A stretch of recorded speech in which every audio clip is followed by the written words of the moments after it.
Right, guys, welcome back to another episode of Crossing Swords. As always, I'm Andrew. And I'm so delighted to hear that intro again. Yeah, it's been a while. It has been a while. It's nice. It's good to be back. And it's nice, I think it was Joe, I think, was telling us how weird it was to hear that intro in person. Yeah. And to be honest, it's not something I thought about going in because like she's listened to a lot of the pod, so I can understand. But as soon as she said it, I was like, yeah, okay, fair enough. And it's weird, like I've tried thinking of something else to say at the start of the pod. We're way too foreign at this point. Yeah, and I feel it feels wrong to try and do it say any other way. There's different variations, of course. There's different levels of Riz I can put on it. Do you know what I I mean? think you're always dripping with Riz. Well, look, that goes without saying. I'm overflowing with Riz. I think, yeah, because Riz drips, doesn't it? Riz doesn't pour. No. No one pours Riz. It certainly doesn't ooze. No one oozes Riz. No. You drip it. Yeah. It's just a casual little... Yeah. Like, I imagine Zac Efron's got a lot of Riz. Do you know what I mean? Very He feels weird. Rizzy? Is that a word we can use? He was already straight in your mind. Yeah. You were like, we're discussing Riz, Zac Efron. Yeah. That's the go-to. You don't have to be gay to have Riz, though.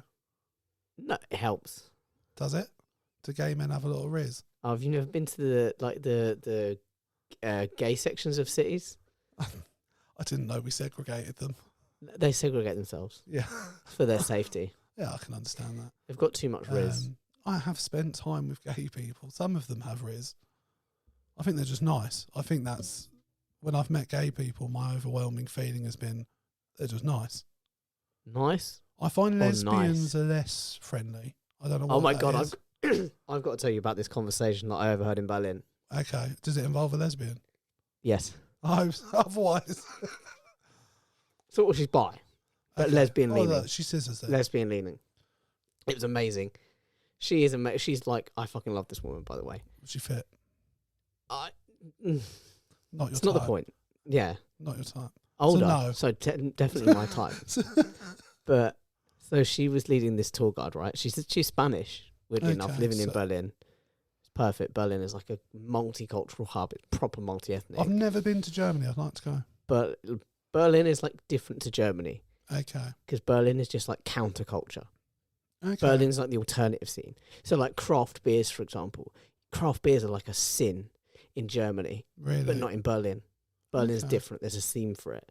Well, you haven't know? they got like the Hofbrauhaus? Is that the brewing company? But Hofbräu is a brewery from Munich, Okay. from Bavaria. Right. So you get like Hofbräu, Augustiner, Paulaner. Yeah, there's like a I've group of them. seen Hofbräu and Paulaner. They sell them over here. So Hofbräuhaus has Hofbräuhauses all over, not But just they're Germany, like but the Carlings and Europe. the Heinekens of Germany, sort of thing. I mean they're really good. I do really enjoy our Hofbräu, but yeah, Berlin is different. You know, Okay. Berlin is different from Germany. But there's this They're like the BrewDog of Germany. tour guide, Germany, Berlin. If BrewDog were going to exist anywhere in Germany, It would be Berlin. it would be Berlin. Yeah. I have a feeling they wouldn't be there now, though.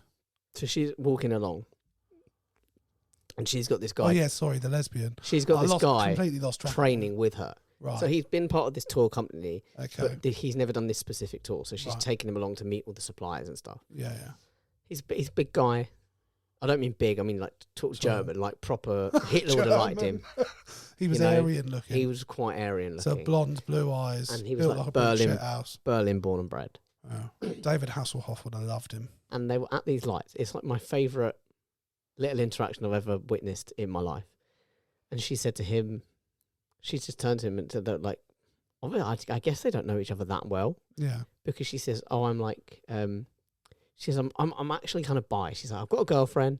She says, so I'm definitely more lesbian, but there's always room for a man, like a special man in my life. Yeah. She said, what about, and then she said, but. She said, she says, I like to wear the trousers. Right. She says, so you've got to be submissive. And he went, oh no, he says, I like to be quite dominant as well. And she went, oh, I guess we'll just be friends then. And they fist bumped and just walked away. And it's the best fist bump Do you I've know ever seen what, in my life. though? I love it. That's a great way to define a relationship immediately. It's so isn't it? civil. And it was just like, I'm putting it out there. I see you as someone I could be sexually interested We could vibe, in, yeah. but these are my conditions. my parameters, and then he's like, well, actually, doesn't work for me. These are my parameters, and they go, sweet, we're mates then. We're just friends. It's off the table. No sex. Yeah, I loved it. I think that's brilliant. I was Because like, there is a lot it's part of the reason why people say like men and women can't be friends, isn't it? Because there's this like undertone of will they, won't they have sex. So if you address that in like the very early doors of meeting someone, I think that's quite productive. It was so civil, it was so wonderful, and it was just the fist bump just topped it off. Yeah, that's sweet. But I guess it's slightly different because she was bi. I don't know if that would go down quite the same way between a straight woman and a I don't know. man. I'm tempted to try it. What, to like when you meet a woman, be like, I'm sexually Just be interested in like, you. yeah. This is where I'm at. There's What room. do you reckon? There's room for you, but this is how it's going to go down. I can actually picture you doing that. Second night. Yeah. I like to, I'm not a fan of small talk. We've established that, I think. Yeah. So I like to just break the tension by asking the big questions. Yeah. I thought that's a pretty big question. Yeah. How do you feel about me sexually? What are your bedroom preferences? That could. The thing is, though, that's a high risk, high reward strategy because the wrong person could react to that in a very, like, he's being quite sinister. Like, that could be conceived. In my experience in asking bigger questions, in asking awkward questions and just trying to break the barrier, the most awkward responses come from people who just willingly throw it back at you. I know, like, too open almost. Okay. Like if you ask someone and they're like, brother, let me tell you about my entire sexual history, and you're like, whoa, I didn't want all this. No, I just wanted to know what your They're do's the and ones. don'ts are. They're the ones that are like. And I cross guess the you line. wouldn't, like, I guess what we're not actually suggesting is to say, like, you're on a trip, right, and there's a young lady you like. No. It's not the first thing you're No. saying. This is like, say you might have been vibing a little bit, you've been chatting, you know, you might think there's something there. There's something that's who you are. To Not, quote, you don't just walk up to her and go, what are your sexual preferences, love? to quote long-time guest and sometime listener Alex, ground rules will be established. Okay, ground rules will be set. Yeah. Before we move on to those questions. No, but I loved that conversation. It was like that's brilliant. I do really like I adored that. overhearing it, and it's so open. But I couldn't see men getting into trouble doing that. I think a woman could Yeah, get away with doing that. It was a lot better that easier. she asked him. Absolutely. But no, like, if I was dating and a girl did that, I'd be up for it. because like, one of the great things about my relationship with Leanne is when it comes to that stuff, like when we're talking about sex, there's no awkward, like, she's more than happy to talk about any of it with me. And that removes all pressure then. Yeah. Because you're like, oh, cool, I can trust this person. She's not Yeah. hiding anything. And that's such, like, for anyone out there like that, if there was one bit of advice to help a relationship, it would be open about your sex life, because that's when you're most vulnerable for me. Like, that's how I feel about it. Also, even anyway. if your partner doesn't vibe with it, even if your partner's like, that's not for me, it's better to have it in the open. Well, yeah. And like, everyone rather than has, feel like you're hiding part of yourself, or they're hiding part of themselves. And everyone has their do's and don'ts. Do you know what I mean? So, like, for me, the sooner you find those things out when you're going to be intimate with someone, like, the better. Like, and I think you'd be surprised that if your partner really likes you, if you really like your partner, even though you might not enjoy something that they suggest, you're actually more willing to do it because you like them and because you want them to be happy. So I think you'd be quite surprised at what your partner may or may not be willing to do. But the thing is, that hasn't been my experience with all of my, like... No, it's not a universal Leanne's thing. the first person I've been with that's had that sort of attitude. All the women I've been with before, and there's not many of them, but the ones I have been with... Both of them. Yeah, both of them were quite closed off people. And to be honest, in most ways, like, it wasn't just that. Emotionally. And so, like, it makes a massive difference. Mm. And as a bloke, like, and I know we all find it difficult opening up, and I still find it difficult even though I've got that openness with Leanne, because that's my own, like, issues and self-worth and vulnerability and all of that. It's made a lot easier, and you are able to make more positive steps if the other person's like that. Yeah, it's about creating a judgment-free zone and a supportive environment. Yeah. Yeah. So yeah, that would be my biggest advice for But anyone. no, And I love the fact we got there from a story about a bisexual woman and a German man. Yeah. And was he German?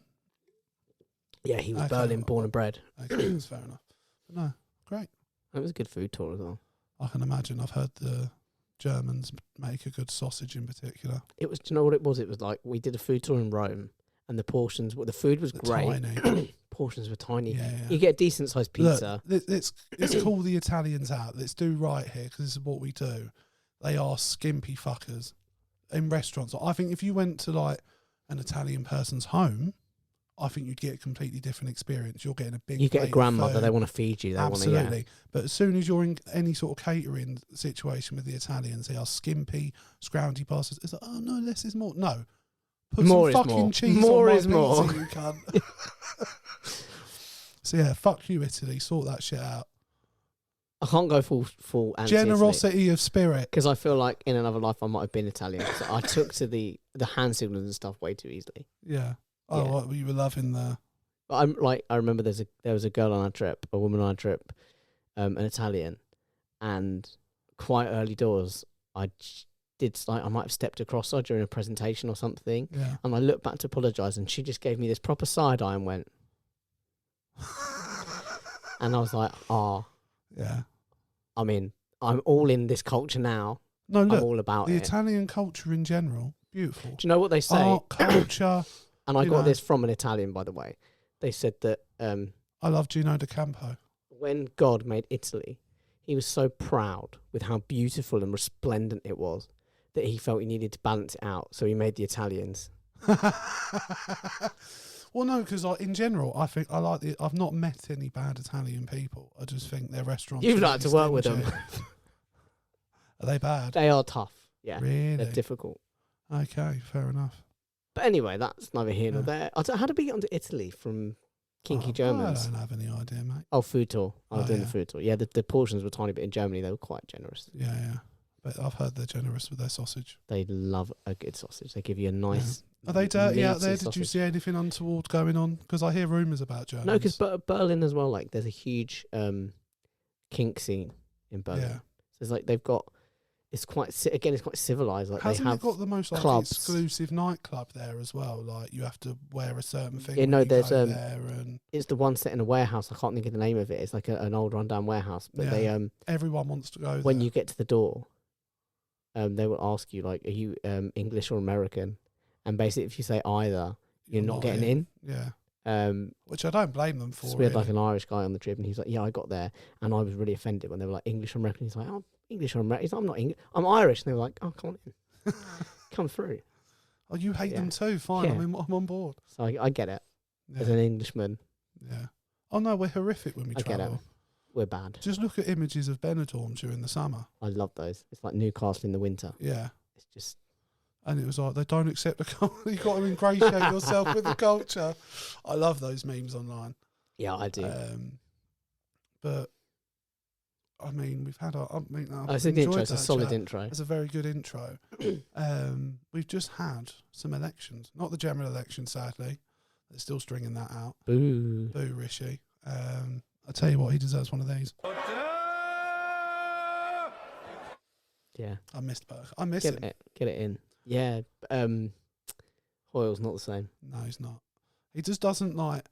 I don't know. He feels like a bit of a substitute teacher. Do you know Yeah, what I mean? he's not got He's control got of that no room. authority whatsoever. None at all. Whereas Burko, you believed that he would have Adam dragged out. Do you know what I mean? Yeah. But no, like we've had the London mayor elections, Few loads of mayor few elections, local elections, yeah. and local elections. But you were a naughty boy. I really tried. The thing is, I can understand if you didn't know when you were going, you probably didn't have an opportunity to like register for a postal vote or something. I like know that. I registered for the postal vote. Oh, did you? And they said, we'll send your pack out. Our local area, I don't know if you've noticed, our post has got really, really bad in this. Royal Mail, I've never seen a company so committed to fucking themselves down the train. Yeah. Dirty So yeah, bastards at the top. No, but they sent, the email came through, it was like, we'll send it out. And they were like, but we'll send it out the day after I leave. And I was like, well, that doesn't fucking help me, does it? It's like the only reason I'm registered, so there's nothing I could do really. No. It's kind of a bit too late to even request it early. Oh, sorry. I didn't mean to burp into the mic then. But if I'll know anyone now. heard that. I'll know when the general election's called. You can, I'm gonna be like, can I have it as early as possible yeah. to make sure that I Could do you not get get to like vote. your mum if you I tell could her vote what by your proxy. vote Yeah, I was? could vote by proxy, And get and her that to would send it off for you. be my backup. As you just No, gotta because you got to trust your sign it. mum. You got to sign it. Oh, postal vote. Shit. So when you sign up, you have to upload a signature so that they can match it. Fair enough, but it's a ball ache. See, this is what they're talking about, and they're talking about it's there's so much fraud, and you're like, no, there isn't. No, there isn't. Okay. I just want my mum to be able to post my vote for me. Who the fuck was it? One of the Tories was like, they've done really badly in this elections, which we'll come on to, and they were just like, they went on TV and went, yeah, or Twitter or whatever, and they were like, yeah, we need to get rid of the postal vote, really. And it's like, look, you can't just keep bringing them down until you finally get a result you want. They absolutely can, mate. But what you don't realise is, no one wants you. It's not the voting system. No, but I think they're fully aware of that. I think that's why loads of them aren't standing in the next general election. Oh, it's brilliant. Every single day a letter comes out. Yeah, the latest one was Nadine Zahawi. It's like, yeah, mate, no one thought you were going to stay in anyway, so... How's he going to heat his stables? Now that the government I think he's doing all right. Didn't he sell YouGov or whatever it was? That's why he sold. That's why he stashed away all that money that he was meant to give to the tax man. Yeah, it was for when he lost his job. It was a backup plan.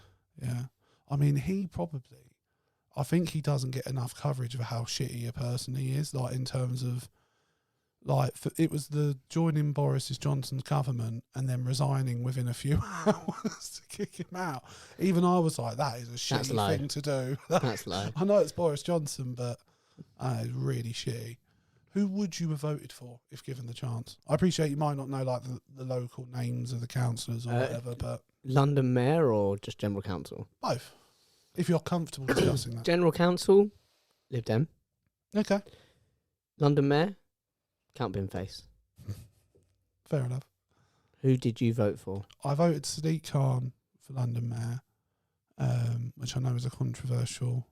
It is. And I know you're a driver's, and I think we have talked about. I'm actually not that bothered about the. Well, the thing the is, way it was done, I don't like. Yeah, I mean, as you've said before, his hands were very much tied on that. He had no choice but to expand it. National funding was dependent on him implementing it. Yeah.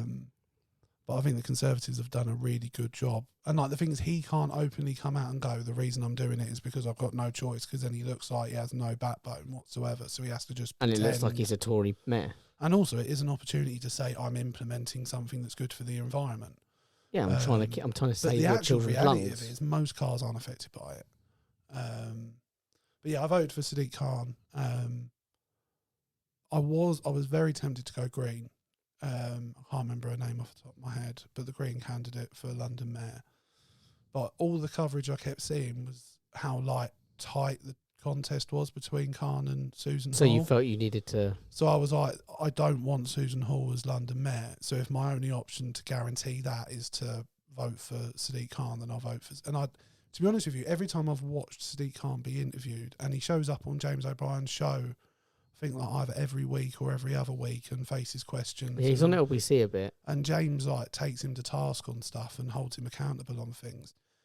And I don't think he'd do that if he was just like every other politician and didn't give a shit and wasn't willing to be held to account. He seems like quite a principled man. As much as you might disagree with his policies, and obviously he seems like a good person. Well, even if he doesn't seem like a good person, I mean, he's relatively local to us, so we've got to give him relatively local. I mean, but he's one of the more accountable. He shows up. Politicians. Yeah. He actually doesn't just show up. I mean, he does, obviously, like all politicians, he does show up for a lot of PR stuff, but he will do interviews, and he will have. He might not like it, but he doesn't mind having questions thrown at him. He won't throw his toys out the pram as much as he will a bit, but not nearly as much as every other politician that you watch on TV. Yeah, he'll still come and answer the questions. And I think he did something really important during that campaign, was that he called Susan Hall out, because we don't do that they don't do that in politics. Like every week during the last general election, someone should have been calling out Boris Johnson for the racist shit he'd been saying over the years, but it wasn't happening. So it was nice that he not as much as it should have been anyway. No, but Sadiq Khan during one of their main debates was like, she's the most dangerous person I've ever campaigned against, and I think he's right.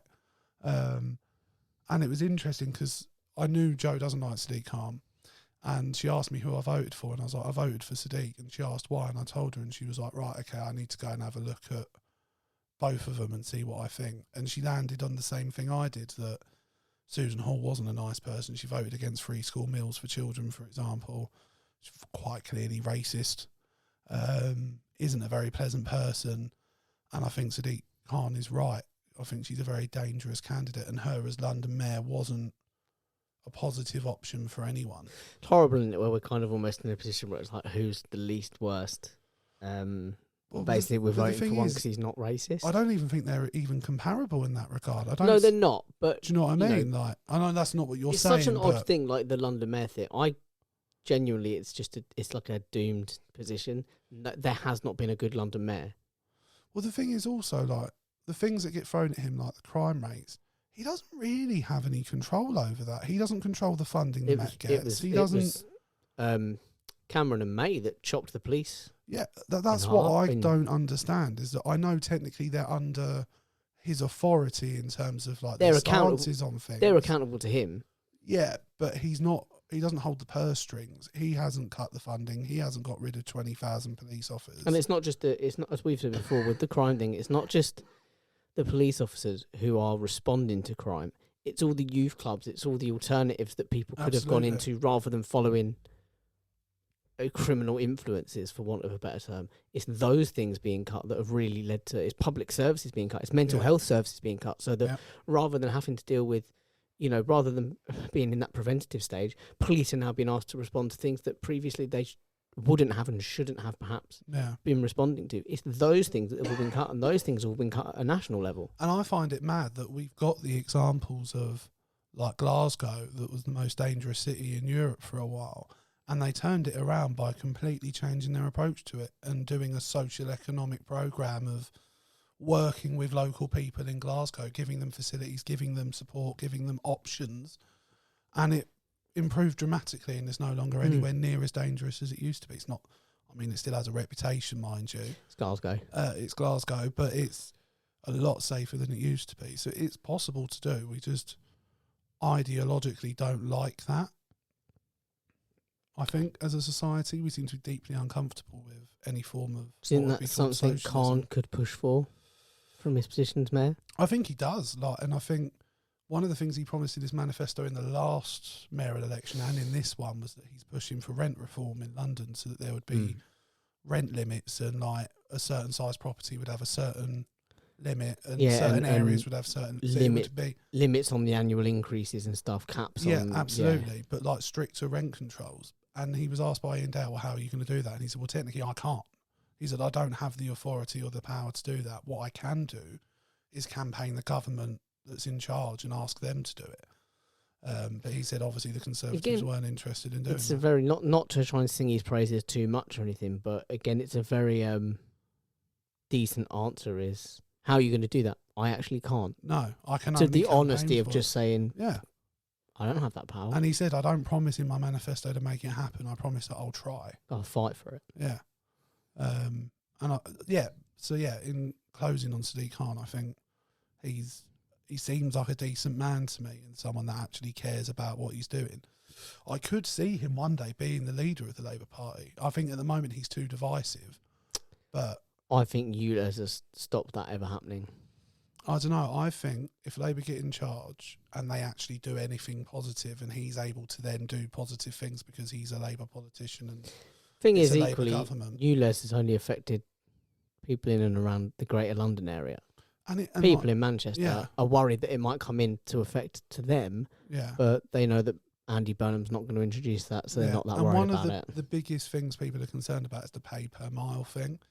And he was asked about that in the debate, and he said, you'll find nowhere in any interview, literature, or anything I've put out. Have I said that? Where I've said there's going to be pay per mile, and I will categorically say now there is never going to be It's impossible to track, isn't it? Yeah, so he was like, it's just not going to happen. So anyone who's concerned about that, take it from me, read anything or listen to anything I've ever said, it's not going to happen. The really thing that goes against ULEZ, the biggest thing, and we do have amazing transport links in London. Like, I know I moan about it, and I'm one of those Londoners that's like... But it is fantastic. But the fact is, if I'm waiting like 6 minutes for a tube, I'm like, fucking hell, that's forever. That is not a long time to wait. No, it's not. For a tube. No. And quite often it's less than that. Yeah, and you can get anywhere Like I said, that's a long time. I'm like, oh my God, 6 minutes? Yeah. You're taking the bloody Quite piss. often when I walk up Like to a 2, tube station, 3. it's 2-3 Yeah. minutes, at most 4. Yeah. And buses again. But you're right, you do stand there going, like, because you're used to it being quick, so any time it's not, you're like... What lets us down is really the above ground stuff, like the contracts to train suppliers. And again, that's not necessarily a London thing, that's just a UK thing. But the contract to train suppliers, in terms of pushing us to go greener and to travel more, it's not affordable. No. It's about, these days, genuinely, it is about cheap to drive up and down the country than it is to train up and down the country. It depends on how regularly you've got to travel. Yeah. And it's not reliable, so there's no guarantee. Like if I were trying to get somewhere like next weekend, for example, from here to Manchester maybe, if I drove, I know I'll get there. I know how much it's going to cost me in petrol, how much it's going to cost me, that day for the insurance, for tax and whatever on like a day-to-day basis. I can work it all out. With the train, it's going to cost me a lot of money. It's going to cost me more than it would to drive. And you might turn up and your train doesn't show up. It might not turn up, yeah.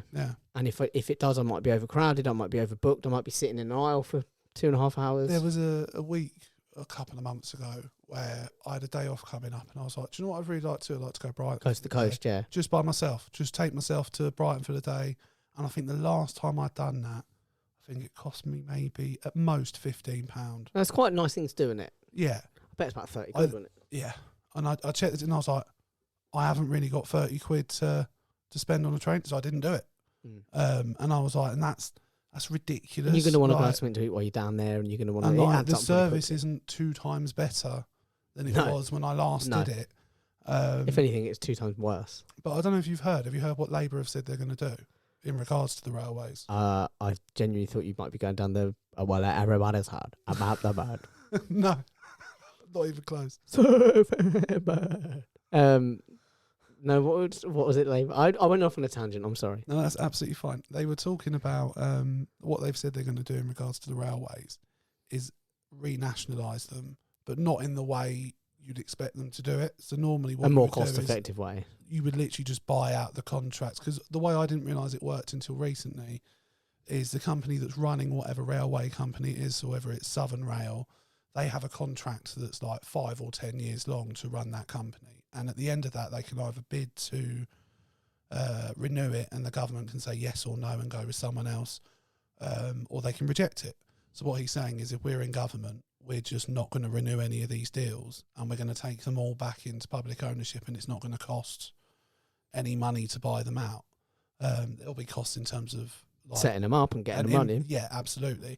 But in terms of putting that money in shareholders' pockets, that's not going to happen. No, and all the money that you and I spend on a train ticket would theoretically be going back into British Rail, where currently it's going into shareholders' profits, it's going into Spanish Rail, German Rail. Absolutely. That's the thing that always gets me when I hear about our railways, that they're owned by public companies from Germany, Spain, Holland.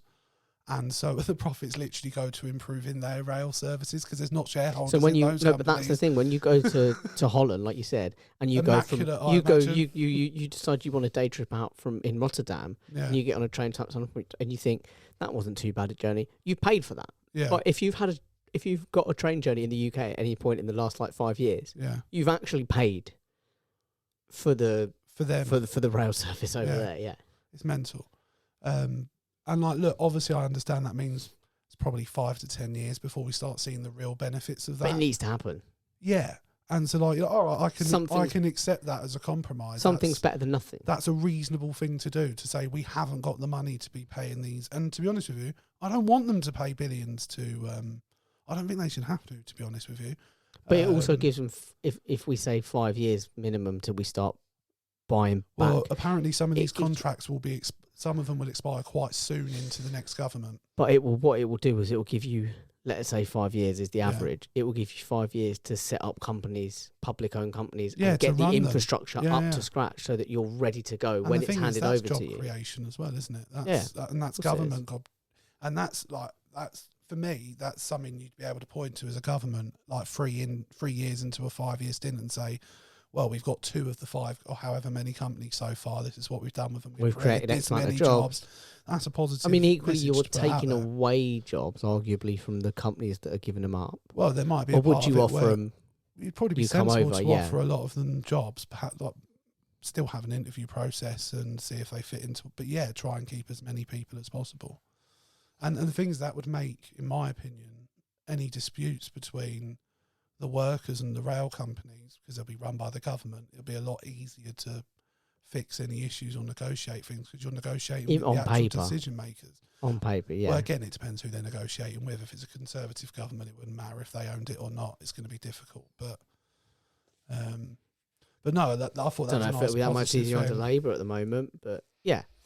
It's interesting. I do believe in renationalisation. I know budget-wise, it's very, very difficult, and I don't have the answers of how to finance that right now. I don't think the only downside to it is they're not going to be renationalising the industrial side of the railway. That was the one thing they weren't going to do. No, but the public And I side think that's now. basically because they're like, that's too big a task to take on, But as well as also utilities and energy and then water and all that stuff that I believe should be renationalised as well.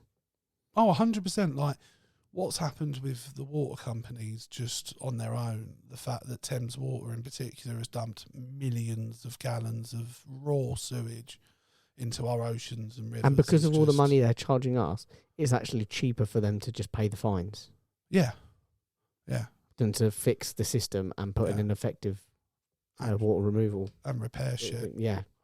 And that's the thing, like the money they've been spending on dividends I mean, the to... fact is, we've just had one of the wettest sort of March, Aprils that we've had. It was really wet, wasn't it? Particularly, so I'm hearing, particularly How the back wet end of was April. it? Like, it's sort of as wet as a night out with Big Daddy Big Yeah. in a That's an strip image, club. that's an I mean, image. just wet. Yeah. You know, get out the floor signs. Typhoon sort of weather. It looks like, you know, those seen in tsunami movies. Yeah. Um, Looks like the end of Total Impact or Final Impact. yeah, exactly.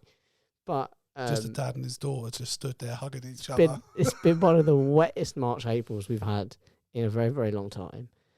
And yet I would not be surprised if come August, September, we're hearing about droughts because the reservoirs haven't collected enough clean, usable water Yeah. because the system and the infrastructure is It's so flooded with fucked sewage. and it's so broken, Yeah. that they've just pumped it all away and they're not actually doing what they Utilising should. it. So even though we've had one of the wettest periods, Yeah. we're not going to see the benefit of that And I lay that totally at the feet of the Conservatives. for allowing it to happen, for selling Yeah. them off. Yeah, they've had control of the country for the last 14 years and they've allowed the water companies to do that. The fact that if you go to Brighton Beach now, you actually can't confidently Swim. go and have a swim in the water is a joke. And that's all around the country. They're charge £1 to go on the pier if you don't live in Brighton. Are So they? They're implementing a £1 charge to go on the pier. Apparently they lost £1 million running the pier. This is a private company as well, by the way, that owns the pier in Brighton. To be honest, I don't actually need to go on And- the pier. I just want the donuts at the start. When they bought, apparently that bit won't be because that's not the pier. That's like before the entrance. Yeah, to the pier. there's So the you'll still be able gateway. to get the really As long as I can amazing get my... donuts. they're so good Absolutely. donuts, right? They They're like the are best immense. donuts in the world. I'm not even joking. If you're from America or if you're from South Africa or Brazil, I know we have Light, listeners all fluffy, over the world, warm, sugary. and you're coming to the UK, go down to Brighton Yeah. and fucking get those donuts. Like, it will change your life. Yeah, They're so good. you'll have a religious experience. They're the best You'll donuts in believe the in world. God even more. I mean, I'm not firmly pro Brighton. As a Palace fan, if anything, I'm quite against I Brighton. love Brighton, the place. It's very green, and I kind of like that. It's Mm. very hippie. It's very alternative. Like, It's very open. it's very me. Like I walked around with one of the biggest ridiculous hats I've ever worn in my life, so that I didn't get burnt. I never once felt Ridiculed or ridiculed or looked at. That for me is such a game changer. Like, Like, it's such a nice place. Brighton to go to. is very me. Like, let's be fair. I have a very metropolitan, you'd personality. fit in at Brighton. but the fucking donuts. They're insane. Oh, they are my favourite donuts. But the I've thing ever that had pissed anywhere. me off even Best. more about the pound ever. charge, right, was when I found out when the private company was able to buy the pier, right, part of the deal was there was a theatre that was attached on the pier that burnt down years before, and part of the agreement was they had to Maintain the theatre. rebuild it Nice. and to the original Yeah. thing of what it was before. Do you think they've done that, Jake? No. Have they? Fuck. And that's again another perfect example of where allowing something that should, like, that's a national landmark, Brighton Yeah. Pier. to allow that to be owned by a private company is just fucking sickening. Yeah, it's gone unchecked again and again. But locals will be able to apply for a card so they can just walk on. I've got family that live in Brighton. I might see if they can get you a card. Which sounds like I'm well aware. I think it might be photo ID. I could be wrong. I mean, the downside is that all my cousins are women, but other than that, do you know what? Look, here's the thing. I worked in a charity shop, and for years I'd be like, people haggle over £1, and here I am trying to skirt around £1. Because let's be honest. No, but it's the principle of it, isn't it? It is the principle of it. It's like, do you know what I always get when you go to train stations, like major train stations in London, and there's a charge for the toilet? And I remember having an argument once with a police officer who was stood outside. It's like argument. I sort of said to him, like, look, I said, I am busting for a piss. Yeah. I was like, either I'm going to go in the toilet and do it in a toilet in a nice, friendly, respectable way that's nice and easy to, or I'm going to do it. I'm going to do it right here in the train station. You're going to have to arrest not me. only is it antisocial, but some poor bastard's going to have to come clean it up. I was like, now what would you rather I do? Either I skip a 50p fare, or I piss in the street. Why is the policeman enforcing a? No, they just happened to be. Yeah, as I was trying to duck under. That's a proper job's worth. As I was trying to duck under. Like, have you ever seen there's a bit of footage of, like, I think Snoop Dogg's at the NFL or something at the Super Bowl, and he's being filmed, like, and he doesn't know he's being filmed, and he's not supposed to be smoking in the stadium, so he pulls out a blunt. There's a police officer right next to him. He takes a toke, and you see him offer it to the officer, and the officer just sort of. And has a toke of it. Because if Snoop Dogg offers you you take it. You take a fucking hit. You take a hit. That's what a policeman should actually be like. He's not actually doing anything wrong there. He's not going to be incapacitated. He's not going to be unable to perform. He's having a fucking amazing moment with a fucking idol. Do you know what I mean? Snoop's not hurting anyone in that moment. Do you know what I mean? No, but I do remember. Again, because it's the principle. It's like pissing is a basic human instinct. I'm not paying.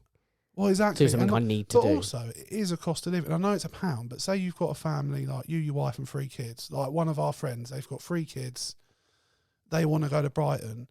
That's £5 the first time they step on it. Now, what we don't know yet is that a pass for the day to go on the pier? I or imagine is it it'd be every per time? day. It better be. I reckon you'll get a stamp. Or a wristband. Shit. Yeah, maybe. And it will just be colour coded for the day. I hope that's the case. Because otherwise that's really shit. But like the reality is I'm probably not going for Brighton. I'm probably only ever going for a day visit. And if I do stay down, I'm probably not going on the pier both days. No, I get that. So I'm probably only paying once. Kids and we like going in the arcade. Yeah.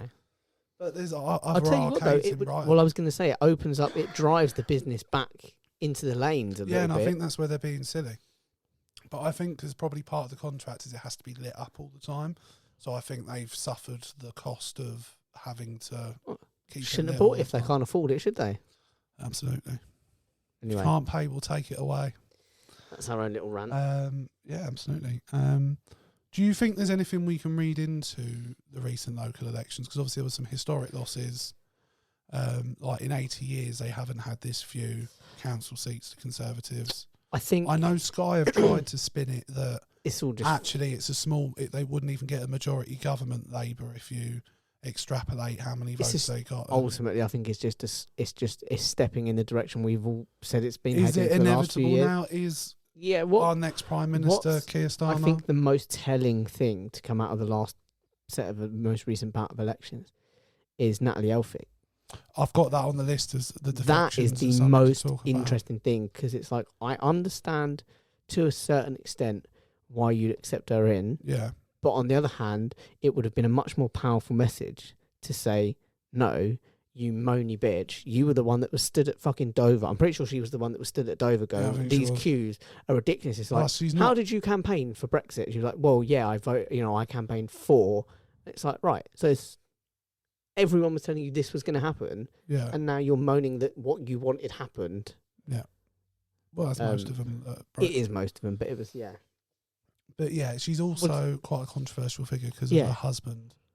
I don't know if you've heard about that. He was convicted and sent to jail for sexual assault in like the same workspace where she was his manager as well. So she was sort of embroiled in all of that. It's the drama, Mick. I love it. Do you know, it's funny. I actually said that to my sister because she was one of our family friends, her husband passed away not that long ago, or maybe like a few years, no, more than a few years ago now. Rippers. She's met someone, and we were all really excited for her. My sister was getting all like, and I went, "It's all the drama, Mick. I just love it." And she just wet herself. She was like, "That's exactly what I'm." And she was like, and "She's my favourite character in Gavin and Stacey." I love her. She's so good. Pam's brilliant. And Alison do you want me to Steadman be known plays as her and when you hear her phenomenally. real voice, proper posh and phenomenally. yeah, and her and Larry Lamb together are just Camilla. It's always been you, Camilla. Love it. I love it. What was I talking about? The drama of her, Natalie Elphrick and her defection. I listened to, because James O'Brien spent 2 hours talking about it in the end, I think yesterday, and I listened to all of it, to be fair, because I was in a similar boat to you on it, if I'm being honest. I like a conspiracy. You do. There is this, I could have read out this like long thread this guy did of what he thinks Starmer's doing, but the long and short of it is they think he's trying to create this broad church Labour where even if it's not in policy, through like accepting her defection, and she's considered as far right as you can go on immigration. Like some of her colleagues have said, I didn't know there was any room left for her to go any further right. But by accepting her, he's sort of saying to the people that would vote for someone like her and her come to Labour. There's somewhere, it's a safe space for you to be, and it doesn't mean I don't like that. No, but like we don't pander to the racist. You can include as many people as you want. No, it's not about pandering, because he's not doing. It's not policy, is it? He's not saying I want to stop all. No, but she said some outrageous things, and you're saying that's absolutely fine to be associated with Labour. You are though, aren't you? Tacitly, slightly, yes. But I've said to you before, and this is why I tend to like it. What happens if the Tories get destroyed and those racist people just get pushed further to the fringes? You can't do it. Like, they just get worse by luring them into a Labour that's not that far, not on the right, but is more centrist. There's more of a possibility. I know what you're saying, but I don't like it. I don't think you should be accepting of those views. I can understand being uncomfortable with it. But those people have to have a place. And you have to find a way of bringing them around. And I don't think... If they don't like it here, they can move somewhere else. They know the drill. They've been saying it for years. No, but that doesn't solve anything. That's a nice sound. Yeah, it does. It's someone else's problem. Well, no, because they're not going to go anywhere, are they? Well, that's their problem. And then they better learn to adapt to the culture, which is going to be But that's not going to happen by approaching them like that, is it? If you're being honest, what does that solve? But do you think they change coming into... I think there's more of a chance than just telling them to fuck off and. But do you think they would? Some will, I think, yeah. What about the ones that don't, are now associated with the Labour Party and are now bringing those views by association with the Labour Party? If you were a member of the Labour Party, would you be happy to be that they would automatically then become like flag wearing, like vocal Labour supporters? I know it's kind of. I don't think that's what happens just because they vote for Labour. I know it's kind of playing politics, but if you were a member of the Labour Party with your own personal political views, and I don't think right now the Labour Party represents you where you are. No, I don't think it does. No, I don't think it does. But for the sake of this discussion, if you remember the Labour Party, would you be happy? You know, you're always going to have people in the party you don't agree with. Would you be happy being under the same umbrella, the same blanket as people like that with views like that? Because not just one, we're talking about bringing a lot in from the fringes. Well, it's one person they've accepted in. And like I said, I don't think someone being tempted to vote for Labour because they've taken her in means they're suddenly... No, forget the voters. Labour you supporters. As a member, would you feel comfortable being under the same banner as someone with those views? No and yes. What's the no and yes? Because, like, as I've said to you on the pod previously, my attitude is more and more like being further on the left, whether that's where I identify with it or not, and whether those are the... It's not realistic. We're not going to get the job done being that far on the left.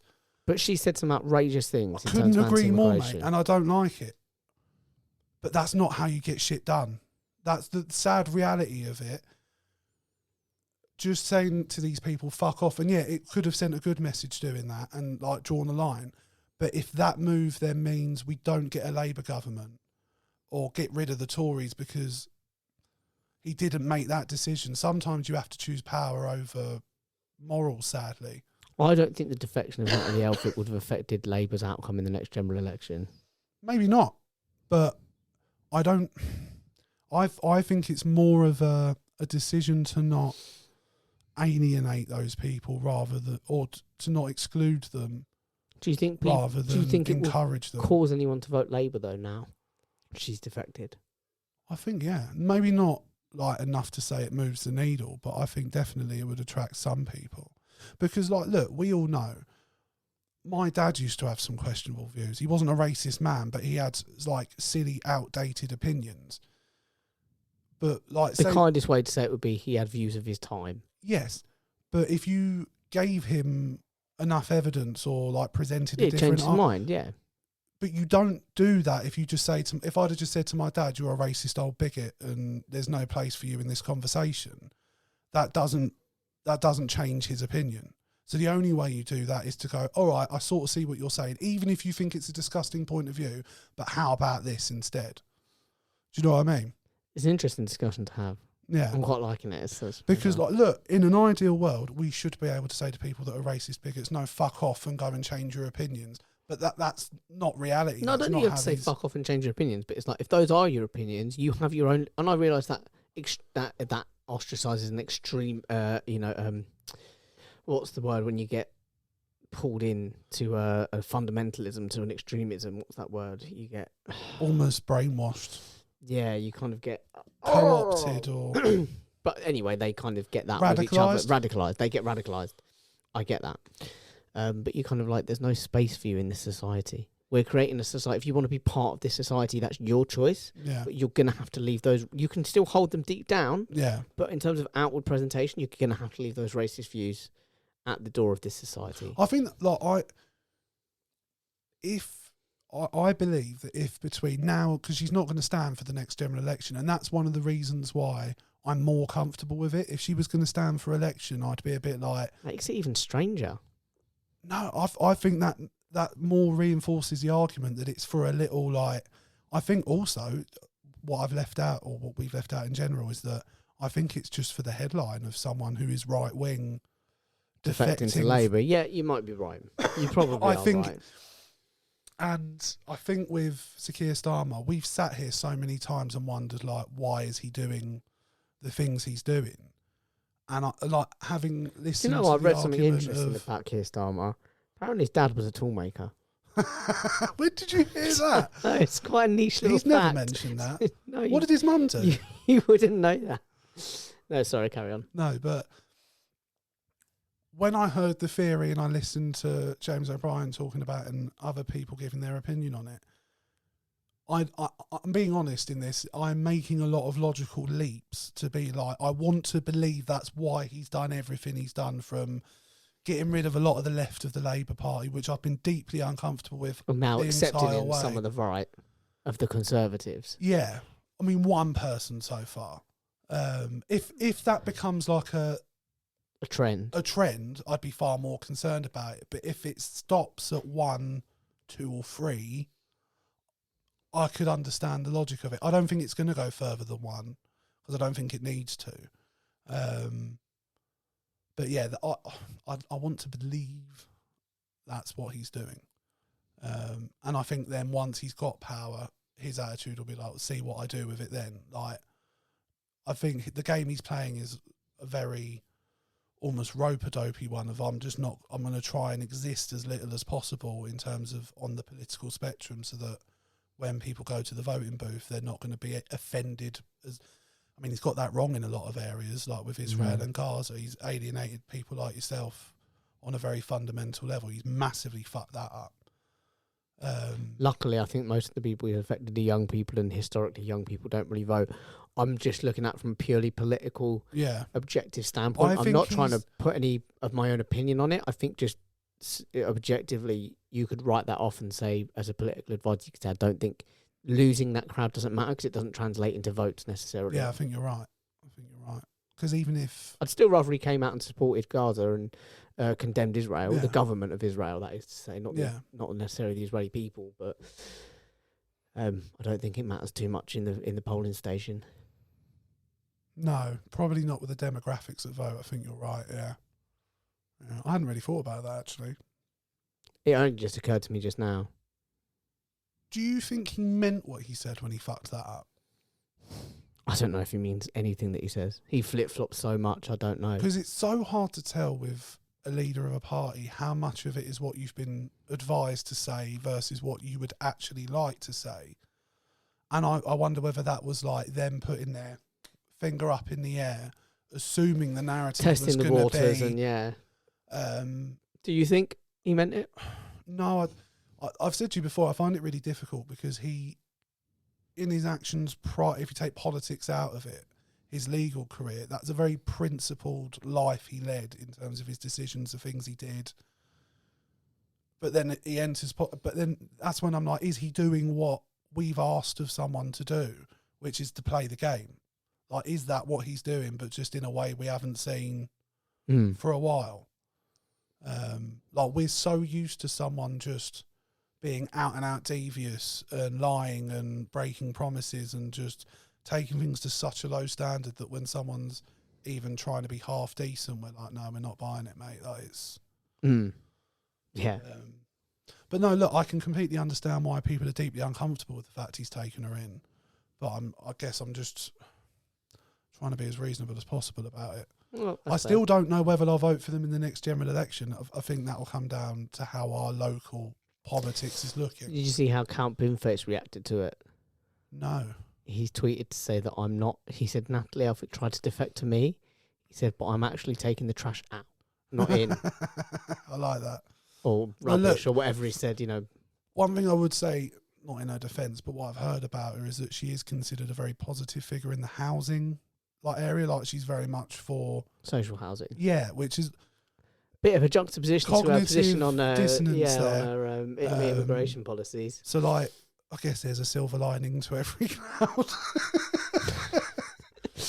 But like, I honestly think this is going to be a theme of, not specifically with him embracing the right, but I think we're going to have a lot of decisions being made where we're like, we're all right with this bit, but not with that. It's not as progressive as we'd like, but it does something. I think that's going to be a theme of. Like I said, for me, government. in the poll, in the voting booth, doesn't matter. And until the Israel Gaza thing's squared, I can't commit my vote to someone who would willingly back genocide.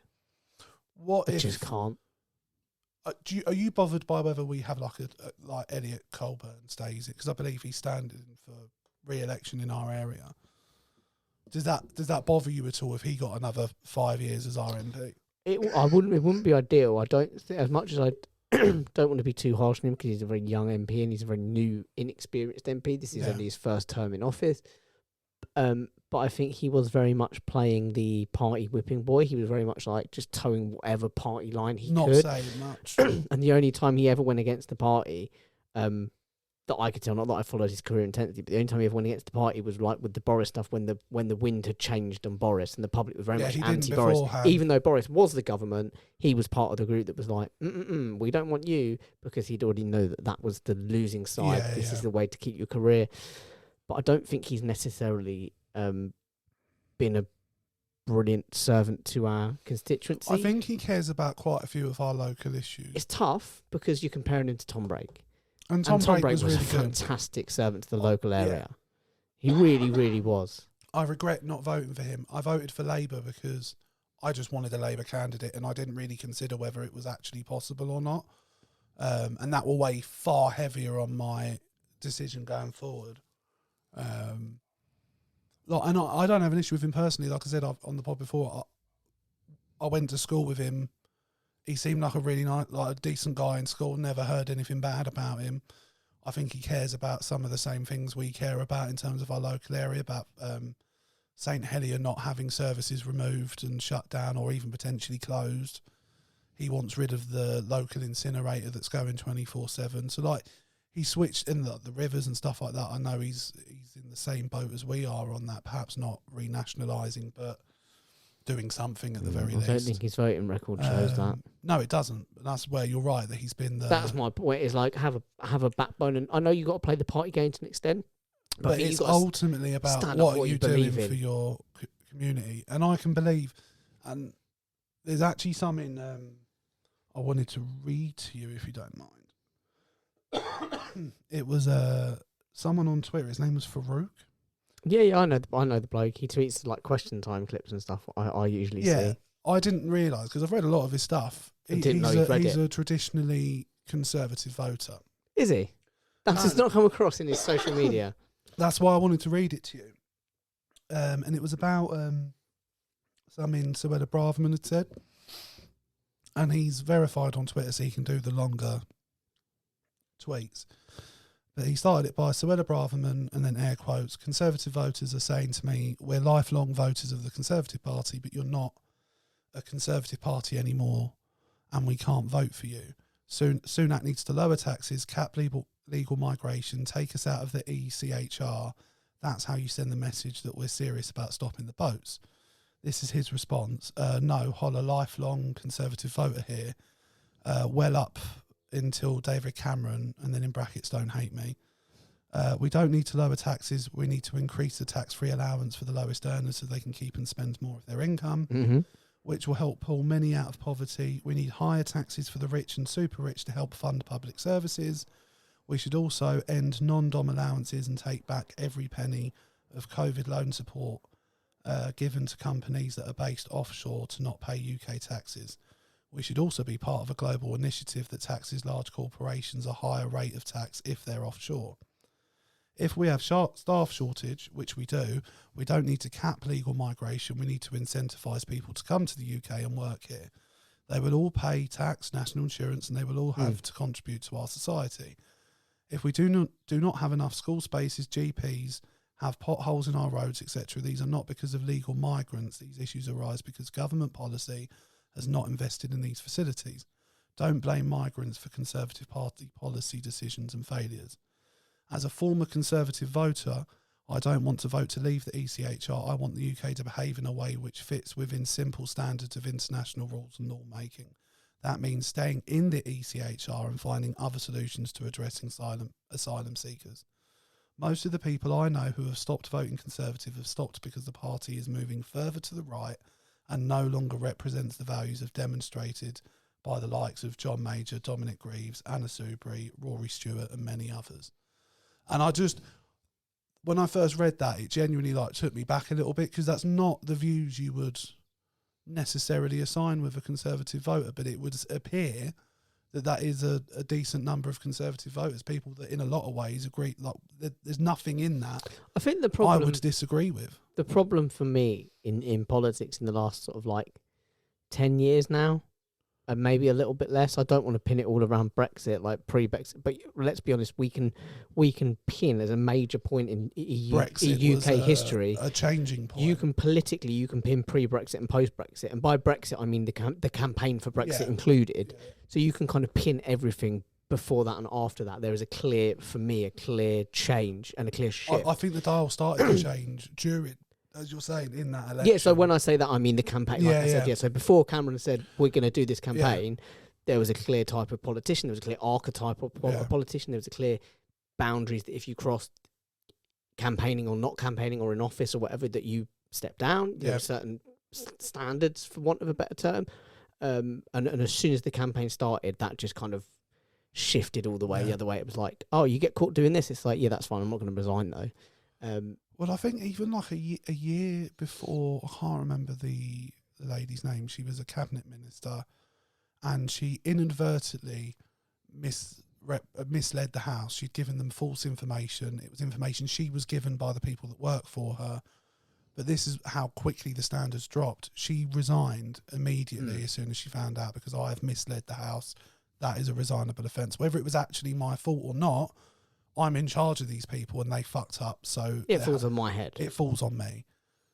And then a year later, Boris Johnson comes in and accountability goes out the window and never steps back in. I think that but this is the thing, okay? So I think for me, most voters in this country, and most people traditionally vote either Labour or Conservative who vote, they do take a lion's share of the vote across the national board.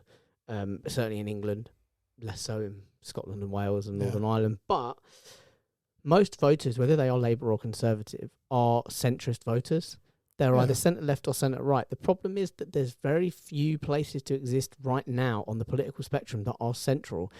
Yeah. Everything is either quite far left or quite far right. There's very little, and so I understand. Like, to go back to Keir Starmer, I understand why he's trying to make it, but it's very difficult right now because I think that's why there's such a disenchantment with politics as well, is because no one feels like there's a place that they can go to. Yeah. Because if you're a traditional Tory voter, you'd probably statistically a centre-right voter. You have centrifuges that lean a little bit right, but actually you don't completely disagree with some of the stuff on the left. Most people aren't that polarised, are they? And you'd go to the Tory party because they represented you, and they were never that. And likewise with Labour, you'd be a little bit more left-leaning, but equally you wouldn't necessarily disagree with some of the stuff that was going on centre-right. You just kind of prefer it to go the other way. You weren't. But right now, and you go to Labour and they represented you relatively well, whereas right now, particularly if you're a centre-right voter, there is no centre-right party. No. The Tories have gone to the far right. All the ones that have popped up, Reform and all those ones, they are far right. Yeah. And the left, the Lib Dems and the Greens are obviously very far left. Yeah. So Labour are really, I understand why Labour are so desperate to stay in the centre. And sometimes maybe it means they're compromising a little bit too much by going to the right, because there's no centre right for them to work with. No. They're having to reach, if they want to pull someone in from the right, they're having to reach from all the way from the far right to pull them in. Yeah. And I appreciate the difficulties in that. I really do. And sometimes maybe it feels like a bit too much, but that's because there's no one in the centre right that they can put their arm around and say, hey, come on, kid, you're with me. I think that's the problem for voters at the moment, is that statistically most voters are in the centre right or centre left, and there is no party really, particularly for the right, for the centre right, offering anything to anyone. And down south, more than anything, there is a huge number of centre right voters. But yeah, there's no party that they can hitch their wagon to, absolutely none at all. And that's why the next election is going to be so interesting, because it's like their vote, they're the swing vote. Cause it's like, where does their vote go? Because either they lend their vote to the far right, I think most of them or they lend it to the left. Labour, because I think most people that are trying to be sensible with their vote, I mean, it will come down to what sort of your demographics of your area are like. Like, we're in a very conservative area, so that's why, like, my difficulty was saying I don't want to vote for Labour. Like, I'd prefer to vote Green, if I'm being honest. Like, that's the party you feel most associated with. Yeah, but the reality is there's no public sentiment for the Greens. They're not, like... They're a protest vote in many areas. Yeah, and like, I watched Caroline Lucas be interviewed recently, and she's basically had to just take her ball and go home, really. She expected this wave. I mean, she's great. Phenomenal. Love Caroline Lucas. I think she's brilliant. Mm. But yeah, it didn't work out the way she or most people who lean to the left hoped it would have.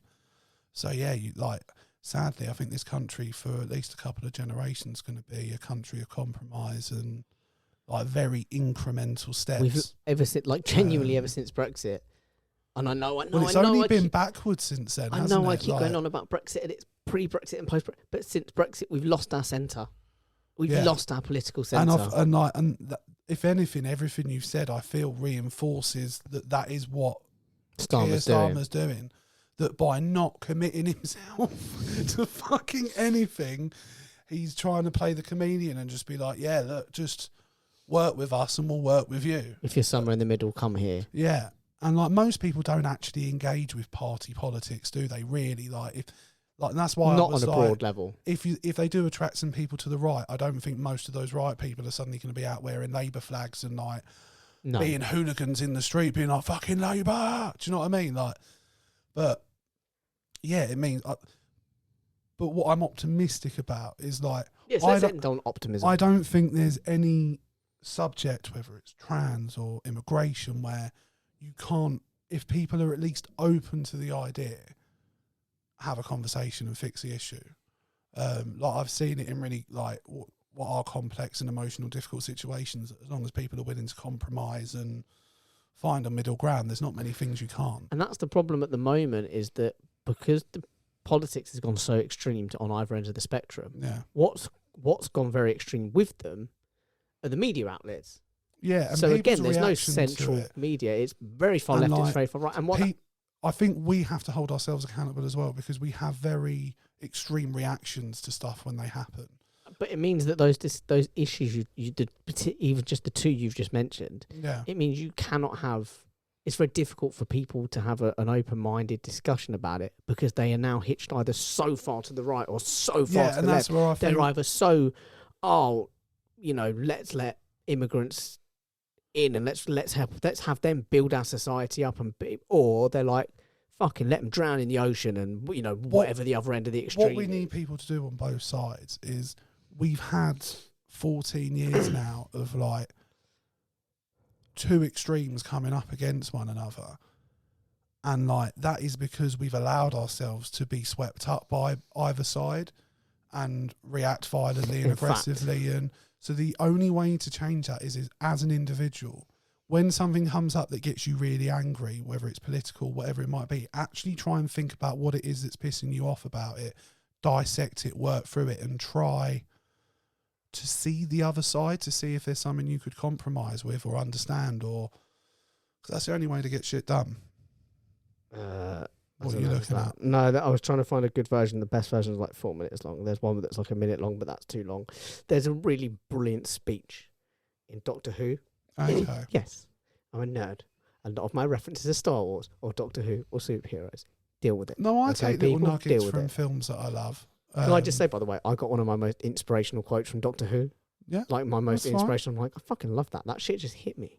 That particular quote, for those wondering, is, he says, I'm not going to give the context of who he's talking to or anything, but he says, even if the odds are 1,000,000 to 1, focus on that one, because one is all you need. Yeah. And I was like, fuck, that hit hard. I was like, that's a fucking great quote. As long as you've got something to work for, what has to happen for that to happen? No matter how slim the odds are, if you've got something, focus on it, and you can just, it's still achievable. And I think, and it's difficult in a podcast, because we talk about the subject in general, but what any of us rarely do is go, right, so like privatise or nationalisation. How, like, we know it's not possible to just write a blank check and get all this back. So, all right, so what's the next step? Like, let's actually talk about what we want to do to get there, rather than just saying we either do it or we don't. There's this like, do you know what I mean? And like with immigration, we're clearly going to have to find something that isn't a radical solution either way. We're going to have to find something like that. We're going to have to take some of these people. You can't just say, because people are dying. And like, I tell you what, something happened recently, and I wished, part of me regrets not saying anything. In a family group chat, I mean, not my family, but someone else's family. How many families are you adopted into? Well, I don't want to say, because you might upset them all. Yeah, but it's I promise you, it's not my family though, because I would have said something. This isn't mine, is it? No. But someone put in a joke about dinghies and crossing the channel, and I actually can't remember what it said, but my reaction to it was, and literally I think the day before, a 7-year-old had drowned, or maybe even that morning, a 7-year-old had drowned in the crossing, and I was like, how big a cunt have you got to be making jokes about it? No, I didn't. I wished I had. That's what but I sat there and thought about, what could I actually say? How could you achieve getting through to him? And I don't think I would have. No. I'd have just looked like a dickhead. The only way you achieve and I genuinely taken this from reading James O'Brien's book. I think James O'Brien should sponsor this podcast, by the way, because he gets spoken about a lot. Well, the thing is, we should tag him in a clip and be like, sponsor us, you bitch. No, don't cut the bit where I call him a bitch. No, but like, and I've been really critical of James O'Brien with certain stuff. But I think looking back on what I criticised him for, I think he was trying to like do it bit by bit, and he was like, "So I'm not talking about this bit today. No, we're only talking about it in this context, but I think in this way." Equally, I don't think he'd mind being criticised. I think he strikes me as the kind of person that's open for growth, and he's open for. Yeah. He wants us to engage in critical thinking. Whether that means disagreeing with him, that's fine. But as long as you're asking questions. And I think part of the problem was I wasn't listening to it every day, so I was missing parts of it, and then only getting one day. But the bit that I learned from him is like, if you need to have a discussion with someone like that, don't discuss the topic with them, because look, they've got their views, you've got your views, you're never going to meet a mid. Ask them questions, just say why do you feel that, and just keep digging. Use their words against them and just keep digging until you get to the core of it, because ultimately, normally you don't have to dig that far. And that's what I was saying. I think we need to do as individuals to ourselves. Like, if you hear about migrant crossings and you get angry when you read that article, ask yourself why. Yeah, why are you actually angry about it? How does it affect you? And if the answer to that is, well, I don't want foreigners coming to this country, why don't you want I foreigners? said it was was listening to... and if the answer to that is, I don't like foreigners, then you need to decide whether that's something you're comfortable with actually being. I think it might have been Sheila Fogarty on LBC, just to shout out that other LBC presenters exist. Well, to be fair, James O.B. is one of the only people that quite openly talks about a lot of this stuff and is willing to, like, what feels like uncomfortable conversations. And is willing to hold his hand up and go, I got things wrong. Yeah, that's a big thing in anywhere in life. And he has a lot of flaws. He doesn't always give people enough time, I don't think. But one discussion, and it really did make me laugh. And it was there's a bloke talking about how his daughter and his mum. He's obviously like middle-aged. His mum's older woman. His daughter's relatively young. And he was like, they both get their information from social media. And he was like, my daughter knows to question it all. And she says if there's a topic she finds interesting or a point that's made that she finds interesting, he said she goes when she does her own research on it. Yeah. And she'll accept that it's all, she takes it with a pinch of salt on social media. This is one person's opinion. And she said, but my mum is like the complete opposite, and she gets really worked up. He said, I remember talking about trans issues, and she was like really about like this whole thing. And she's like, and he's like, Mum, he's like, you don't know any trans people. He's like, you've never met a trans person, and you probably at this point in your life you probably never will. And she was like, yeah, but it's a thing. He was like, no, but in your day-to-day life, how does it affect you? When have you ever seen it in practice? And she just and he said, like, I'm really lucky that my mum was able to have that thought. And I've had those same things with my mum. He said she turned around and she went, oh, you're right. She says, but like, it felt like a bigger issue than it was. And because like, that's the algorithm. That's how it works. If you like something, you'll keep seeing it. But it was just quite funny, that contrast between the young and the old. No, but the clip, by the way, to go back to the Doctor Who clip that I'm like, is the one. And it's well worth looking up. If you just type in Doctor Who, sit down and talk. And it's the 12th Doctor. So it's during an episode called The Invasion of the Zygons, I think. Who's the 12th Doctor? You say that like I should know who the 12th. I'll tell you. Is it Jodie? It's Peter Capaldi. Okay. I like Peter Capaldi. And Zygons are like these shape-shifting aliens, so they've kind of they're invaded. You don't know who's a Zygon, you don't know who's a human. There's a lot of animosity and bitterness. Exactly. Marvel. And he has a member of the government who's threatening to like blow shit up, and a member of the Zygons who's also like, well, if you're going to blow shit up, we're going to blow shit up. And he has this big ranty speech where he says, like, you're going to lose lives, you're going to lose lives. People are going to get angry, people are going to get radicalised, people are going to get extreme. He says, and then what are you going to have to do when all these people's lives have been ruined and killed and taken and torn apart? He says, you're going to have to do what you could do right now, what you could do at the start and what you should do at the start. You're going to have to sit down and talk. So why would you go through all that animosity? Why would you go through all that loss and that heartbreak when you can do when you are going to end up doing what you can do right now, which is sit down and talk? And it's a really powerful speech. And I'm like, Peter Capaldi is an amazing actor and he sells it phenomenally, and I recommend going and seeking it out. It's about 4 minutes long. Oh, well, actually, the things I've seen, there was a weird moment where like more Doctor Who clips kept coming up on my YouTube when I was watching shorts. I love it. I love your and actually some of my favourite clips that I saw of Doctor Who, and some of them were really good. And I've seen, I think I've seen the first episode, like the special they did for Nkuti Gatwa. And Chitty Gatwa. Chitty Gatwa. Shooty. That's the best way to pronounce it. Shooty Gatwa. Okay, fair enough. But yeah, he seems brilliant as well. I thought he was really good. They're on a real run of Scots at the moment.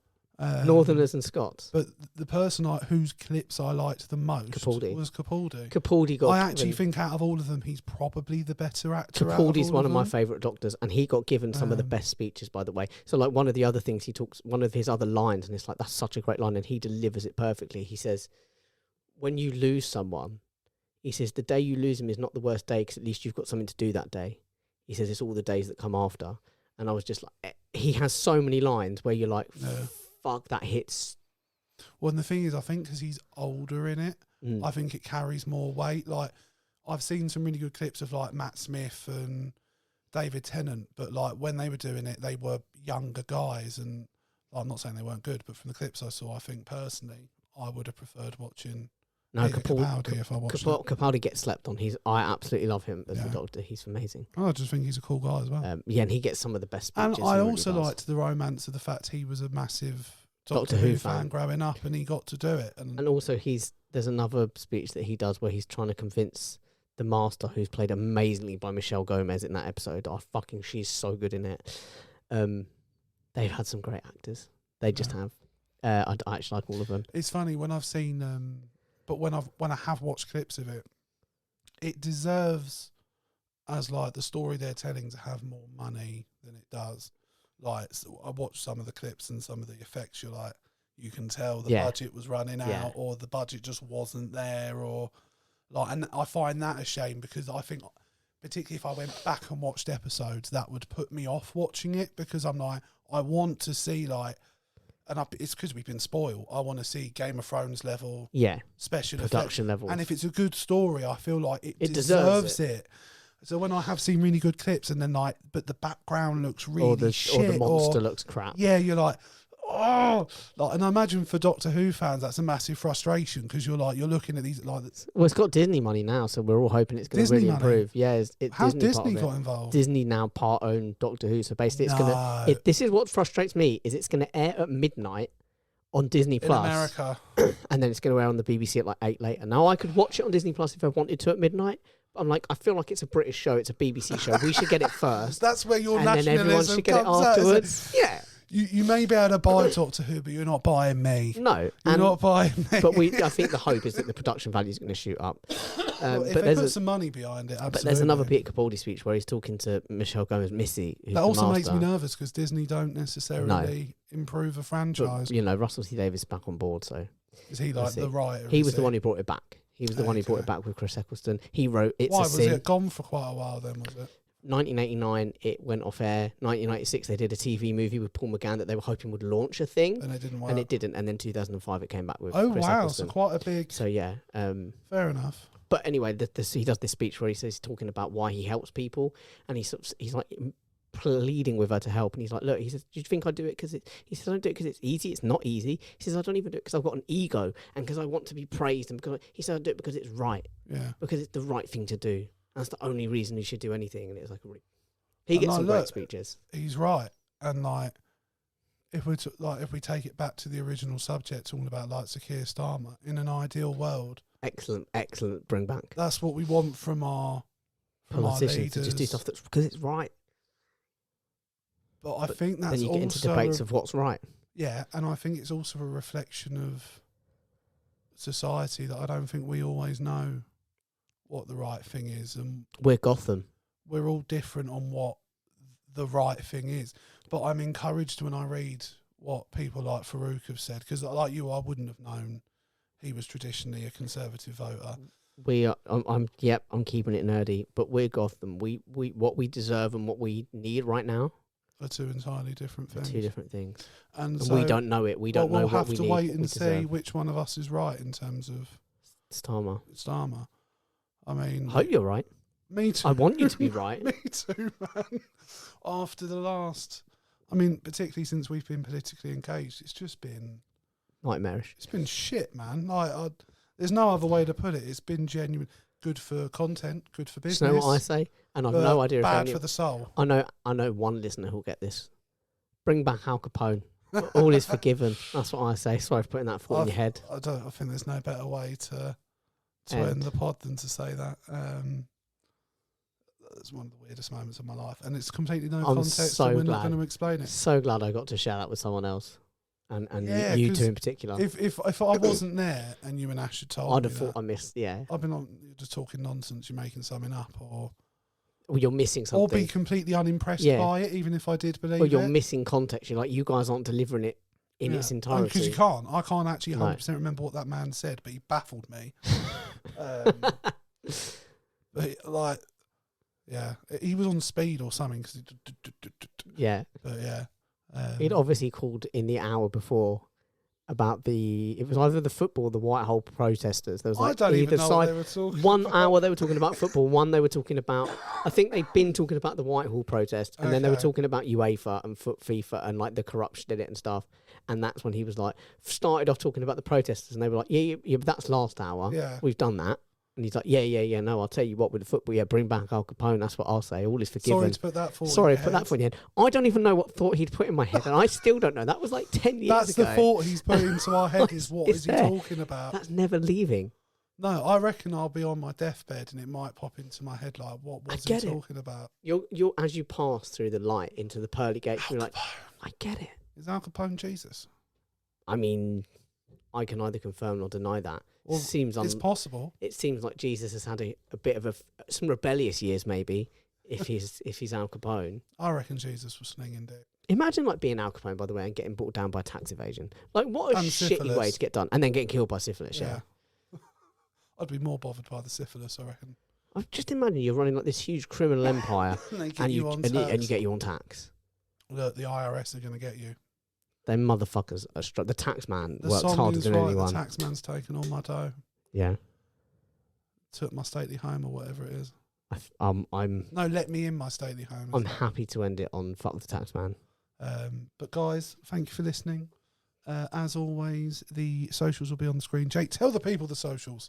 It's been a while. Shall I see if I can remember? Yeah, do it. Hit us up on the spot. at Swords Crossing on Twitter. Let us know what you thought of the episode. Hit us up at CrossingSwords_podcast on both TikTok and Instagram. Just Crossing Swords on Facebook. You can also email us crossingswords19@gmail.com. That's crossingswords19, the number 19, and the words crossing swords, no gaps, no underscores, crossingswords19@gmail.com. Let us know what episode you'd like to hear us talk about, what topics you'd like to hear us talk about. If you want to be a guest and you think you'd bring something valuable, or even if you just think you'd bring something fun, or even if you just think you'd bring a little bit of, something for the party. Or if you want to disagree with us. Yeah, disagree with us. You're allowed. It's not welcomed. It's not encouraged. I would actually like to have a right-wing person on. I would like to have someone I would like to have someone whose stance on some of the major issues of today, on some of the hot topics of today, is very different to our own. Yeah. Because I think generally you and I are on the similar page on many issues. In terms of actually maybe not bang on.